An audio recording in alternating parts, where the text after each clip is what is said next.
আমার কাছে অন্তত 100টা ছেলে ছিল তোমার চেয়ে অনেক অনেক ভালো। আমি চাইলে আমার মেয়েকে বিয়ে দিতে পারতাম, শুধু ওর জোড়াজুড়িতে আমি তোমাকে পছন্দ করেছিলাম। নিয়ে যান আপনার মেয়েকে, নিয়ে যান। আপনাদের মেয়েরে আমার দরকার নাই। নিয়ে যেতে হলে কি করতে হবে? ডিভোর্স দিতে হবে? কোথায় সই করবো বলেন, সই করে দিচ্ছে। নিয়ে যান, ভালো কোনো ছেলের কাছে নিয়ে যান। এটা কোনো হাজবেন্ড ওয়াইফের সম্পর্ক হইতে পারে না।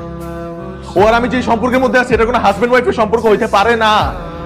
প্রতিদিন সকালবেলা ঘুম থেকে ওঠার পর আমি ওর জন্য নাস্তা তৈরি করি, লাঞ্চ রেডি করি, তারপর আমি অফিসে যাই। অফিসের সব কাজ শেষ করে আমি বাসায় আসি, থালা বাসন দিয়ে ওকে খাবার রেডি করে দিই। ও ঘুমায়, মাঝে মধ্যে রাত 2টার সময় ঘুম থেকে উঠে আমাকে বলে আইসক্রিম খাবে, ও পায়েস খাবে, ও পিন্নি খাবে। আমি ওটা রেডি করে দিই ওর জন্য অ্যারেঞ্জ করি, যেমনে হোক আমি অ্যারেঞ্জ করি। কিন্তু আমি ওর জন্য যোগ্য না।